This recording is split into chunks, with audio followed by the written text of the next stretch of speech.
Je marchais dans la rue. Il se trouve que je suis en robe d'été.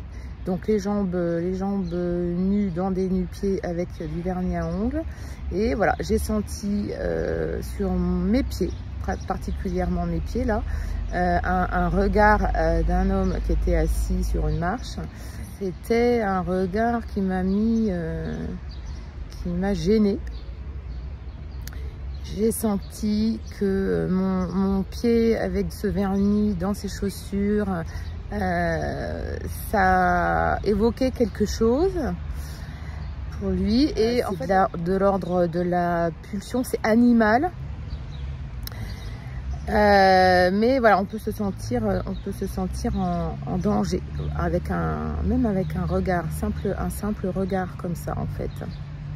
Je me suis dit, ça m'a fait penser voilà à du rupestre ou néandertal, c'est-à-dire des individus qui ont du mal à contrôler leur pulsion.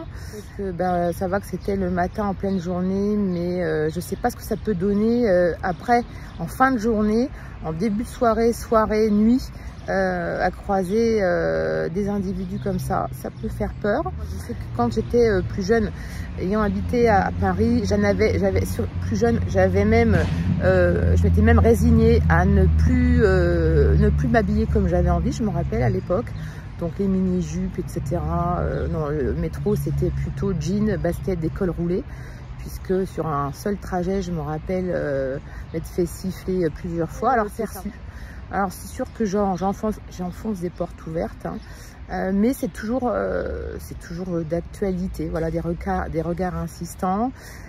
Il faut savoir aussi qu'on ne se méfie pas parfois il y a aussi des rupestres et des néandertaliens affublés de costumes, cravates, bien parfumés, bien rasés, ce sont des rupestres déguisés, j'ai envie de dire. Ça n'empêche pas.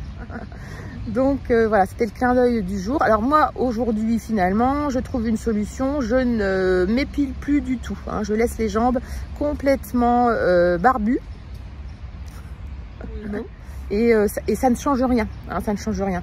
Pour peu qu'on soit confronté avec des individus qui aient des problèmes de vue ou de main cornue, hein, parce que ça peut ne pas se sentir aussi. Voilà. Allez, sur ce, bonne journée.